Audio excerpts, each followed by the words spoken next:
Hello guys what's up. I hope you are doing well. Welcome to Sashakt education. तो चलिए दोस्तों, आज शुरू करते हैं कुरुक्षेत्र मैगजीन का 5th आर्टिकल, और ये लास्ट होगा, जनवरी मंथ का लास्ट आर्टिकल होगा। तो चलिए शुरू करते हैं। इसके बाद हम शुरू करेंगे फरवरी का, और फिर योजना का जनवरी मंथ का। वैसे काफ़ी टॉपिक सेम है तो सारे नहीं रिपीट करूँगी, जो टॉपिक सेम नहीं होंगी सिर्फ वही रिपीट करूँगी फरवरी मंथ का। तो चलिए शुरू करते हैं। महिलाओं के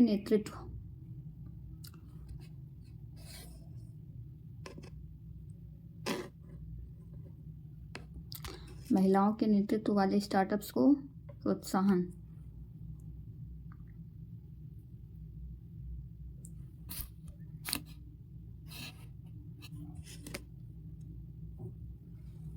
सरकार की अपनी विभिन्न योजनाओं को और अधिक प्रभावी बनाने के लिए उनमें सुधार कर रही है, लेकिन उसे यह सुनिश्चित करने पर विशेष ध्यान देना चाहिए कि महिला उद्यमियों को महिलाओं को लक्षित योजनाओं के साथ साथ सभी उद्यमिता सहायता योजनाओं का लाभ समान रूप से मिल सके। यही नहीं, डिजिटल अर्थव्यवस्था में उद्यमशीलता का समर्थन करने वाली और अधिक योजनाओं की आवश्यकता है। यदि अधिक से अधिक महिला स्वामित्व वाले व्यावसायिक उद्यम देश में रोजगार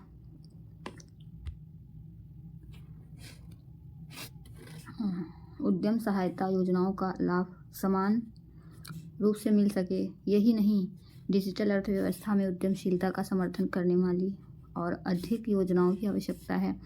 यदि अधिक से अधिक महिला स्वामित्व वाले व्यावसायिक उद्यम देश में रोजगार के अवसर पैदा करके समाज में प्रमुख भूमिका निभा सकें तो इससे जनसांख्यिकीय बदलाव आएगा और महिला संस्थापकों की अगली पीढ़ी को प्रेरित करेगा।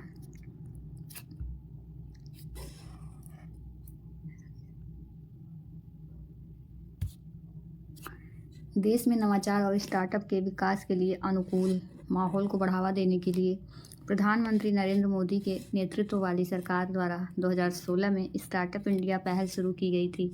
स्टार्टअप इंडिया पहल के तहत सरकार के निरंतर प्रयासों से 30 अप्रैल 2023 तक मान्यता प्राप्त स्टार्टअप की संख्या बढ़कर 98,119 हो गई है, जो कि 2016 में मात्र 428 थी।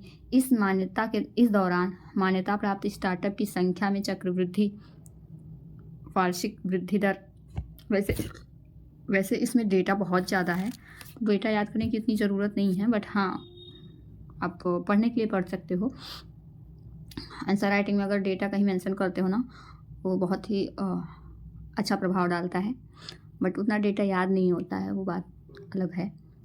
तो 428 थी। इस दौरान मान्यता प्राप्त स्टार्टअप की संख्या की चक्रवृद्धि वार्षिक वृद्धि दर के बीच अवधि में 142%, जो भारतीय स्टार्टअप पारिस्थितिकी तंत्र की निरंतर मजबूत होती स्थिति को उजागर करती हैं। बेंगलुरु और दिल्ली एनसीआर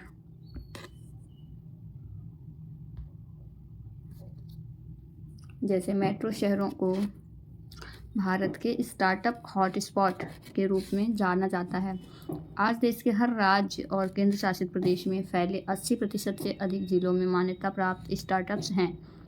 इस मान्यता प्राप्त स्टार्टअप्स ने समग्र आर्थिक विकास को गति देते हुए 30 अप्रैल 2023 तक 10.34 लाख से अधिक प्रत्यक्ष नौकरियां पैदा की हैं।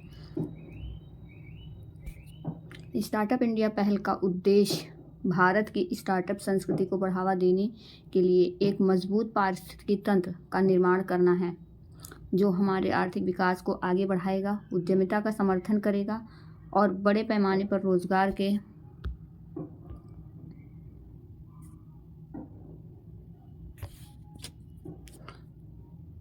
के इंडियाज स्टार्टअप इकोसिस्टम वाइजर की एक रिपोर्ट के अनुसार पहले 5 वर्षों में भारत में सभी स्टार्टअप्स में महिलाओं के नेतृत्व वाले स्टार्टअप्स की हिस्सेदारी 18% रही है। देश में संतुलित विकास के लिए महिला उद्यमियों के सतत विकास को बढ़ावा देने के मद्देनज़र स्टार्टअप इंडिया पहल योजनाओं, सक्षम नेटवर्क और समुदायों के निर्माण और स्टार्टअप पारिस्थितिकी तंत्र में विभिन्न हितधारकों के बीच साझेदारी को सक्रिय करने के माध्यम से भारत में महिला उद्यमिता को मजबूत करने के लिए प्रतिबद्ध। स्टार्टअप इंडिया पहल के तहत सभी स्टार्टअप्स के लिए सुलभ विभिन्न योजनाओं के साथ सरकार ने देश में महिला उद्यमिता को बढ़ावा देने के लिए निम्नलिखित विशिष्ट उपाय किए हैं। महिला नेतृत्व वाले स्टार्टअप में इक्विटी और ऋण दोनों के प्रवाह को बढ़ावा देने के लिए सिडबी द्वारा संचालित स्टार्टअप योजना के लिए फंड ऑफ फंड में 10% 1000 करोड़ रुपए महिला नेतृत्व वाले स्टार्टअप के लिए आरक्षित है। महिला उद्यमियों के लिए वर्चुअल इंक्यूबेशन कार्यक्रम 3 महीने के लिए प्रो बोनो एक्सेलरेशन समर्थन के साथ महिला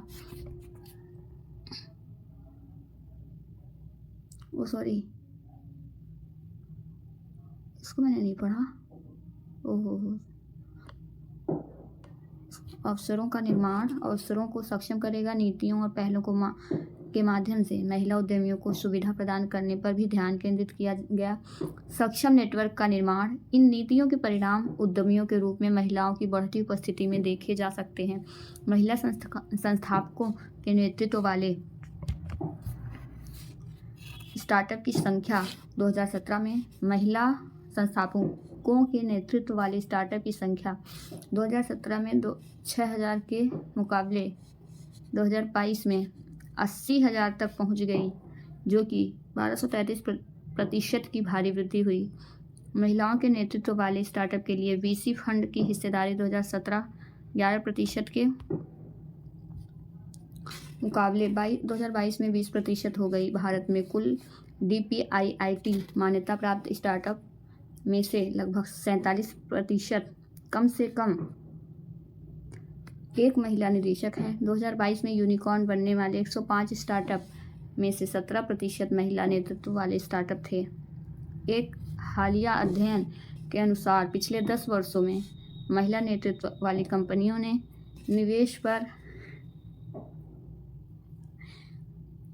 पर रिटर्न के मामले में पुरुष नेतृत्व वाली कंपनियों की तुलना में 63% बेहतर प्रदर्शन किया है, जिसमें महिलाओं ने एक व्यावसायिक उद्यम को विकसित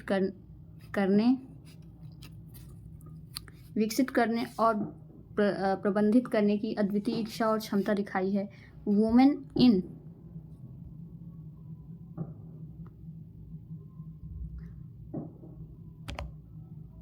इन वाइजर अभी हमने यहाँ पढ़ा था ना। इन स्टार्टअप इकोसिस्टम की एक रिपोर्ट के अनुसार पिछले 5 वर्षों में भारत की सभी स्टार्टअप कंपनियों में महिलाओं के नेतृत्व वाले स्टार्टअप की हिस्सेदारी 18% रही।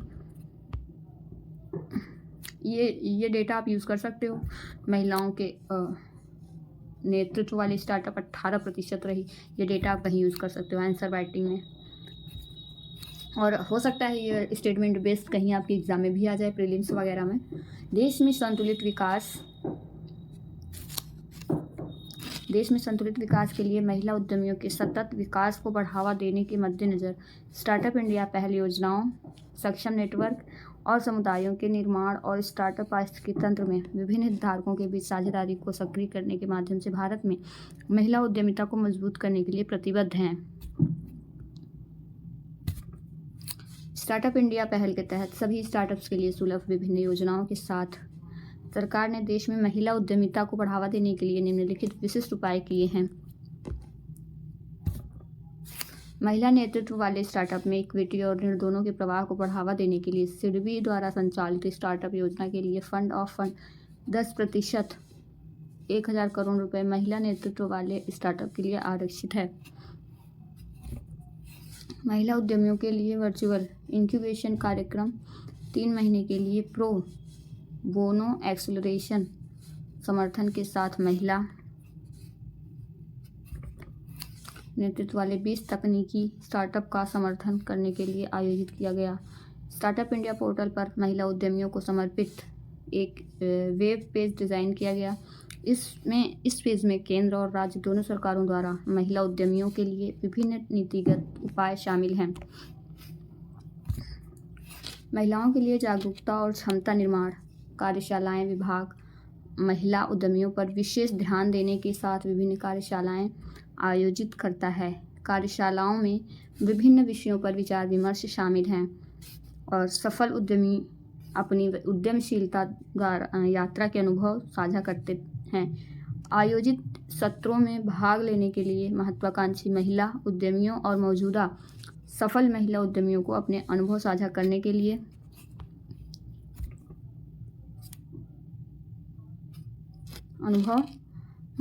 महत्वाकांक्षी महिला उद्यमियों और मौजूदा सफल महिलाओं उद्यमियों को अपने अनुभव साझा करने के लिए आमंत्रित किया जाता है। स्टार्टअप के सभी चरणों में विचार चरण, सत्यापन चरण, प्रारंभिकरण चरण और स्केलिंग चरण में पूर्वकालिक महिला संस्थापकों, सह संस्थापकों, निदेशकों को कार्यशालाओं में भाग लेने के लिए प्रोत्साहित किया जाता है।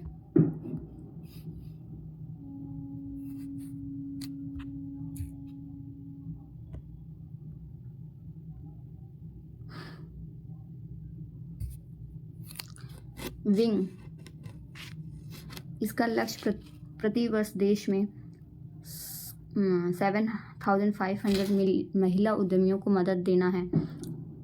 इस DPIIT के कार्यक्रम विंग के एक भाग के रूप में मौजूदा और महत्वाकांक्षी महिला उद्यमियों के लिए एक क्षमता विकास कार्यक्रम जनवरी 2020 में गुवाहाटी, असम और कोहिमा, नागालैंड में आयोजित किया गया था, जिसमें 2 समानांतर कार्यशालाओं में 114 लोगों की भागीदारी देखी गई। प्रतिभागियों और निम्नलिखित क्षेत्रों में परामर्श सत्र दिए गए: उद्यम विचार और व्यवसाय मॉडल सत्यापन, गवर्नेंस, कानूनी अनुपालन, मार्केटिंग, ब्रांडिंग, अंतर पैदा करना, वित्त एवं वित्तीय निर्णय, ग्राहक अधिग्रहण, रणनीति में महारत हासिल करना और उसका विस्तार करना। विभिन्न जागरूकता कार्यक्रमों और क्षमता निर्माण कार्यक्रमों और प्रिंट मीडिया तथा सोशल मीडिया प्लेटफॉर्मों के माध्यम से सरकार मौजूदा योजनाओं के बारे में भी जागरूकता पैदा करती है, जो महिला उद्यमियों सहित सूक्ष्म, लघु और मध्यम उद्यमियों की मदद करते हैं। फंड तक पहुंच सबसे बड़ी चुनौती महिला स्वामित्व वाले MSME को संपार्श्विक और मूर्त संपत्तियों की कमी साख साबित करने के सीमित रास्ते और महिला उद्यमियों या महिला नेतृत्व वाले उद्यमों को ऋण देने के प्रति पूर्वाग्रहों के कारण ऋण तक पहुंचने में चुनौतियों का सामना करना पड़ता है। चूँकि अधिकांश महिला स्वामित्व वाले व्यवसाय घरेलू, सूक्ष्म और अनौपचारिक प्रकृति के होते हैं, इसलिए उनका बाजार स्थानों और विपणन कौशल तथा सीमित जोखिम होता है। महिला उद्यमियों को व्यवसाय का प्रबंधन करने और उद्यम के लिए आवश्यक विकास हासिल करने के लिए गतिशीलता और लॉजिस्टिक्स चुनौतियों, समय की कमी और अवैतनिक देखभाल, कार्य सुरक्षा और संरक्षा के मुद्दों से निपटने की आवश्यकता है। कम साक्षरता दर और मोबाइल तथा इंटरनेट तक पहुंच की कमी के कारण वे डिजिटल और तकनीकी कौशल के मामले में भी पीछे हैं। इस प्रकार अधिकांश महिलाओं के नेतृत्व वाले MSME विकास उन्मुख होने के बजाय उन्मुख बने हुए हैं।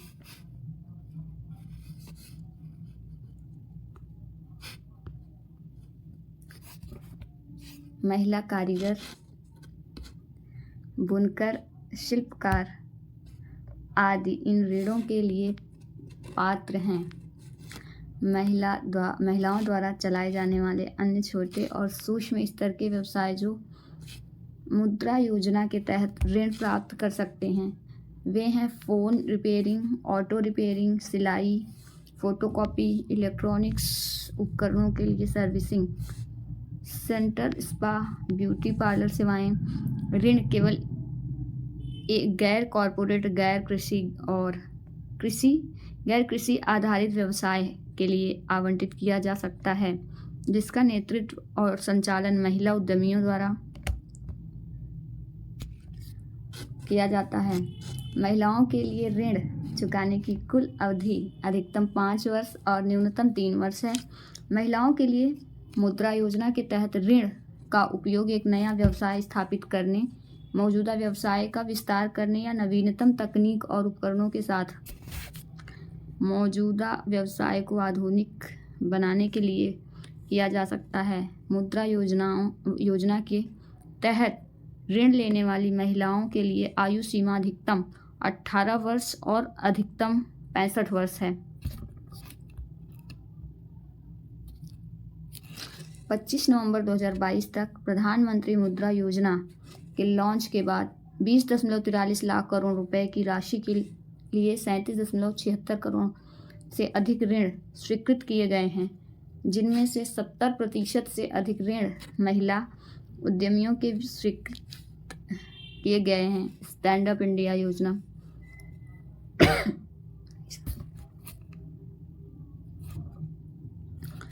स्टैंड अप इंडिया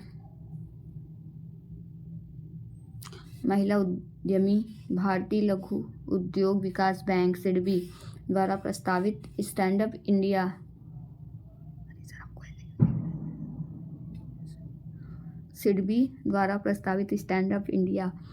SUI योजना के तहत भी ऋण प्राप्त कर सकती हैं। SUI योजना का उद्देश्य ग्रीनफील्ड उद्यम स्थापित करने के लिए कम से कम एक अनुसूचित जाति या अनुसूचित जनजाति उधारकर्ता और कम से कम एक महिला उधारकर्ता को प्रति बैंक शाखा 10 लाख रुपए से 1 करोड़ रुपए के बीच बैंक ऋण की सुविधा प्रदान करना। यह उद्यम निर्माण, विनिर्माण, सेवा, कृषि संबद्ध गतिविधियों या व्यापारिक क्षेत्र में हो सकता है। गैर व्यक्तिगत उद्यमों के मामले में कम से कम 51% शेयरधारिता और नियंत्रण हिस्सेदारी किसी SC/ST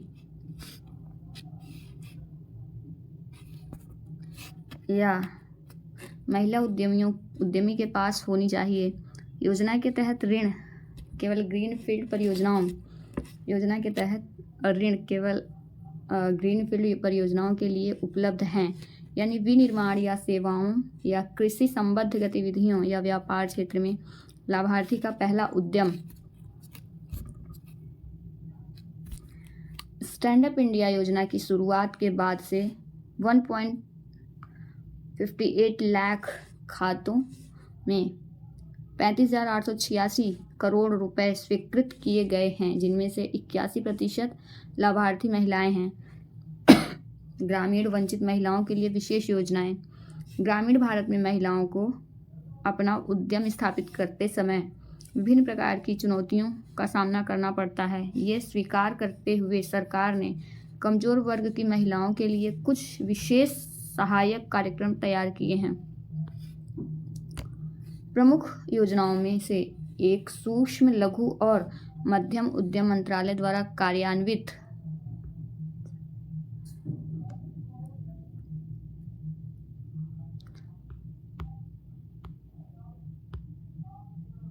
ये डेटा दिया हुआ है, कोई मतलब नहीं है। आगे चलते हैं।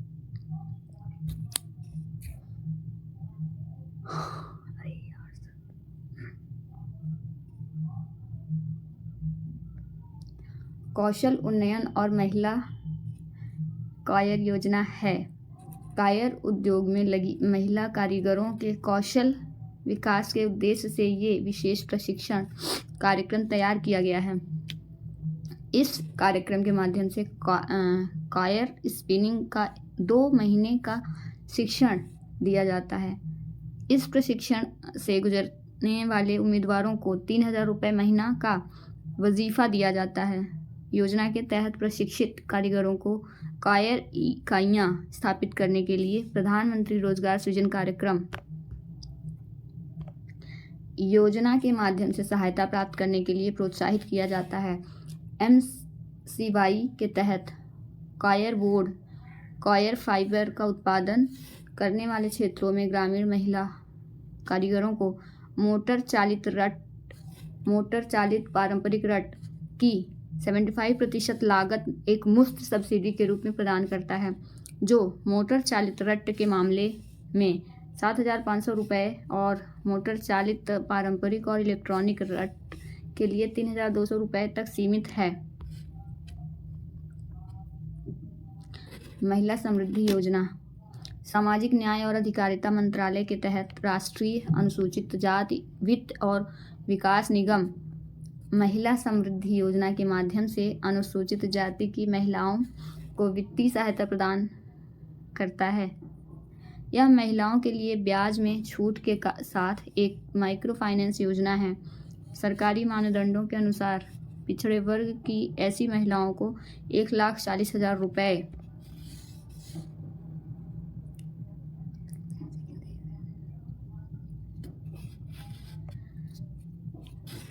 तक की वित्तीय सहायता प्रदान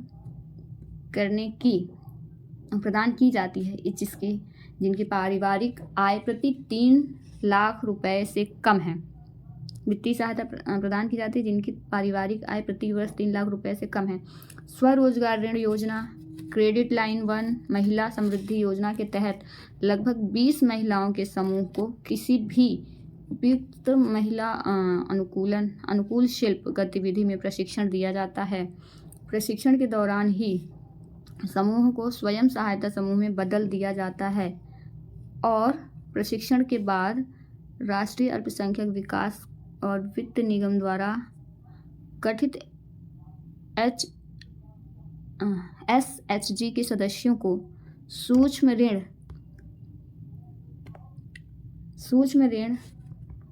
प्रदान किया जाता है। क्रेडिट लाइन 1 रियायती ऋण की मौजूदा धारा, जो ग्रामीण क्षेत्रों के लिए 98,000 रुपये प्रति वर्ष और शहरी क्षेत्रों के लिए 1.20 लाख रुपये प्रति वर्ष की आय सीमा के आधार पर वितरित की जाती है। प्रशिक्षण की अधिकतम अवधि 6 महीने है। अधिकतम प्रशिक्षण खर्च 1,500 रुपये प्रति माह है। प्रशिक्षण के दौरान प्रति प्रशिक्षु 1,000 रुपये माह का वजीफा भी दिया जाता है। प्रशिक्षण लागत और वजीफा NMDFC द्वारा अनुदान के रूप में वहन किया जाता है। प्रशिक्षण के बाद SHG के प्रत्येक सदस्य को अधिकतम 1 लाख रुपए का आवश्यकता आधारित माइक्रो क्रेडिट 7% प्रति वर्ष की ब्याज दर पर उपलब्ध कराया जाता है।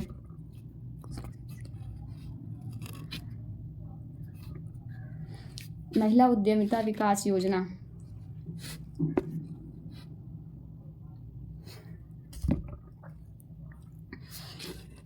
पूर्वोत्तर क्षेत्र विकास मंत्रालय महिला उद्यमिता विकास योजना चलाता है, जिसके तहत 18 से 50 वर्ष की आयु वर्ग की कुशल महिला उद्यमी छोटे व्यवसाय, व्यापार आदि सहित किसी भी व्यवहार आय सृजन गतिविधि में संलग्न है।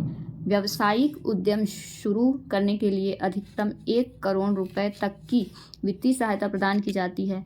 मौजूदा व्यवसाय के विस्तार, आधुनिकीकरण और विविधीकरण के लिए भी महिलाएं ऋण ले सकती हैं।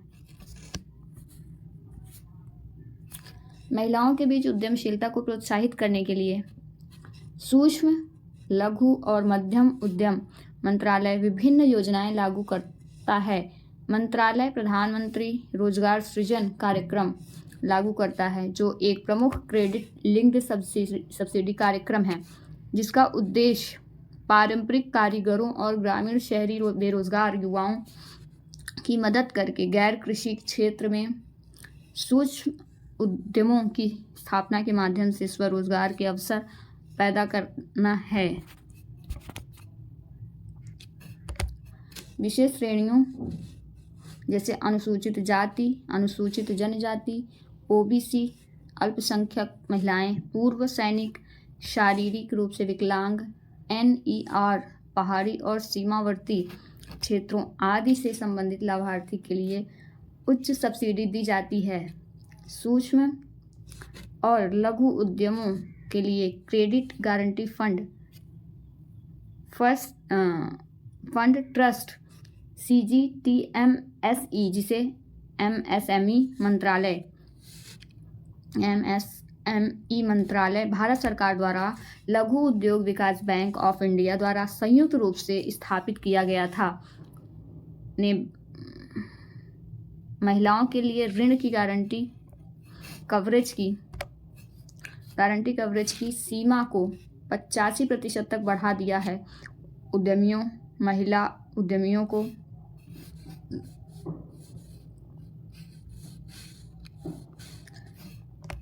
अतिरिक्त रियायत के रूप में CGTMSE ने वार्षिक गारंटी शुल्क में 10% की कमी की है।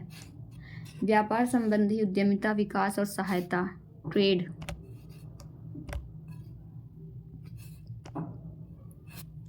MSME मंत्रालय के तहत व्यापार संबंधी उद्यमिता विकास सहायता ऐसे गैर सरकारी संगठनों को जो महिलाओं के लक्षित समूहों के बीच उद्यमशीलता को बढ़ावा देने के लिए महिला उद्यमियों के लिए आय सृजन गतिविधियों में लगे हुए हैं। ऋण देने वाली एजेंसी द्वारा मूल्यांकन की गई कुल परियोजना लागत का 30% तक भारत सरकार के अनुदान के रूप में सहायता प्रदान करता है। परियोजना लागत का शेष 70% ऋण देने वाली एजेंसी द्वारा परियोजना में परिकल्पित गतिविधियों के लिए ऋण के रूप में वित्त पोषित किया जाता है।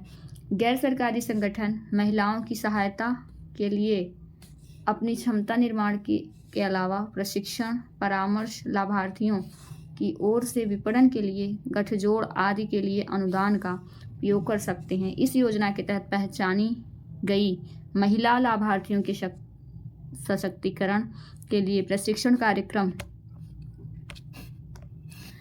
आयोजित करने वाले चयनित प्रशिक्षण संस्थान और गैर सरकारी संगठन भी महिला उद्यमियों को प्रशिक्षण प्रदान करने के लिए प्रति कार्यक्रम 1 लाख रुपए तक के भारत सरकार के अनुदान का लाभ उठा सकते हैं, बशर्ते ऐसे संस्थान भी अनुदान का कम से कम 25% का योगदान करें। महिला उद्यमियों का मार्गदर्शन। महिला उद्यमिता कार्यक्रम नीति आयोग के मार्गदर्शन में एक प्रमुख सक्षम कार्यक्रम है। एक एग्रीगेटर प्लेटफॉर्म के रूप में ये कार्यक्रम महिला उद्यमियों के लिए प्रासंगिक जानकारी और सेवाओं को उपलब्ध कराता है। यह उद्योग में अग्रणी लोगों से अपने उपयोगकर्ताओं के लिए महत्वपूर्ण सामग्री, कार्यशालाएं, अभियान और सीखने और विकास के अन्य रास्ते लाने के लिए प्रमुख साझेदारियों को सक्षम बनाता है। हर साल WEP के प्रमुख महिला ट्रांसफॉर्मिंग इंडिया पुरस्कार उन महिला उद्यमियों की सफल यात्रा को प्रदर्शित करते हैं जो विनिर्माण, हस्तशिल्प, स्वास्थ्य और कल्याण से लेकर प्रौद्योगिकी और स्वचालन तक अपने क्षेत्रों में अग्रणी हैं। अल्पसंख्यक समुदायों की महिलाओं को अपने पैरों पर खड़े होने के लिए प्रेरित करने के लिए सरकार के अल्पसंख्यक कार्य मंत्रालय द्वारा 2 व्यापक कार्यक्रम लागू किए गए हैं।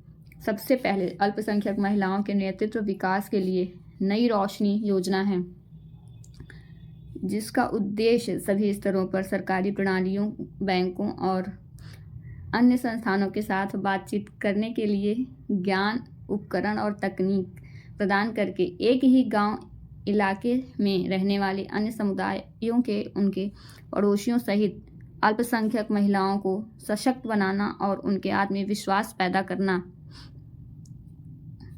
है। नई रोशनी कार्यक्रम पूरे देश में गैर सरकारी संगठनों, सिविल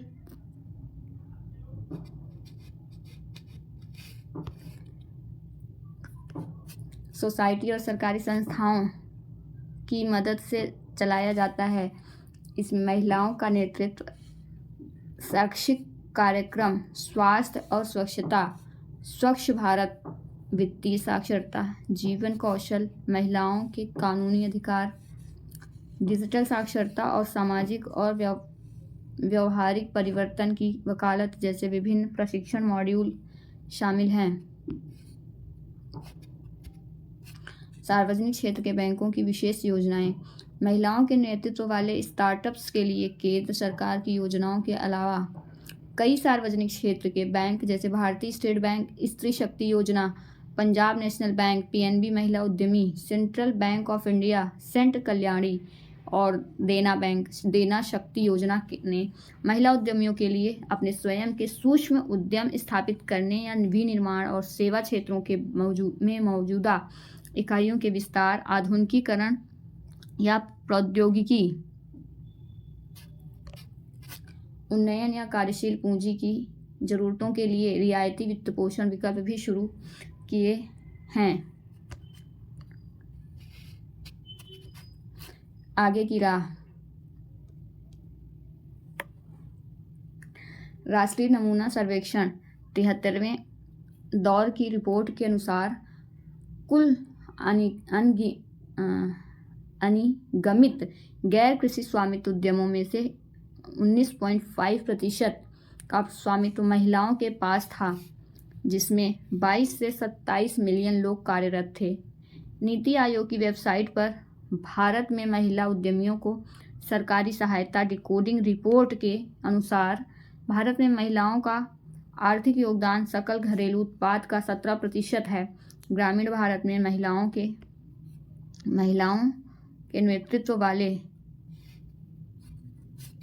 नेतृत्व वाले अधिकांश उद्यम कृषि और संबद्ध क्षेत्रों जैसे हथकरघा हस्तशिल्प में हैं। शहरी क्षेत्रों में महिला उद्यमियों की उपलब्धियों को आमतौर पर मीडिया में उजागर किया जाता है। हालांकि ग्रामीण भारत में उनके समकक्षों को सुर्खियों में जगह नहीं मिल पाती है।